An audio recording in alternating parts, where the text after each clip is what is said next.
of the things Republicans and Donald Trump are going to have to look at early on in his next term, really early next year, is whether or not to extend the Affordable Care Act subsidies that Joe Biden increased during his term.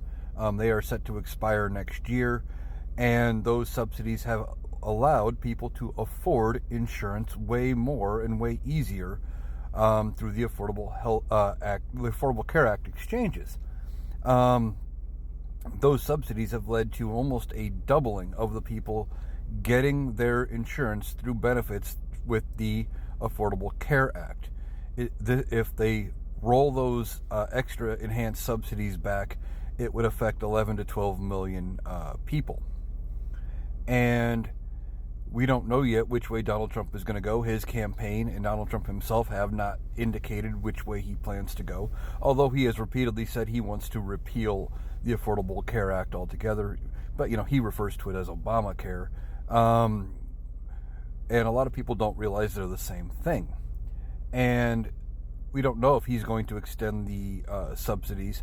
Now, people like J.D. Vance and some other Republicans are saying they want to roll the subsidies back and end them and come up with some other way of making insurance more affordable, going back to more direct competition, things like that. J.D. Vance floated an idea of healthcare risk pools, and basically saying, well, if you're really sick and are going to be using the insurance a lot, you're going to be pooled with other people who also are in that same category, and you're going to be basically priced out of the market. He didn't say it that way, but that's the effect it would have. The reason insurance like this works is when you're pooling 11, 12 million people together basically under the same idea, you can get much cheaper premiums because those people who don't use the insurance, yes, they pay in a premium for maybe care they're not getting, but that premium goes to into the pool that covers the people who do need it, making the people who need it a little cheaper. So we will see what they end up doing, if they ever come up with their own health care plan, or if they are going to end the subsidies that Joe Biden put in place, and basically affecting 11 to 12 million people who now depend on the Affordable Care Act to give them their health insurance.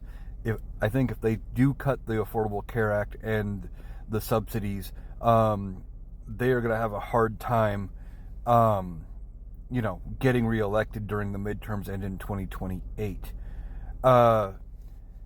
That being said, we'll have to see. It would take Congress to to extend or do anything with the subsidies other than letting them just expire. If they don't do anything, they will expire at the end of next year.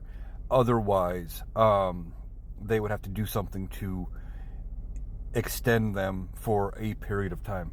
So we'll see what happens, but I'm hoping they extend them so that 11 to 12 million people do not lose their health insurance.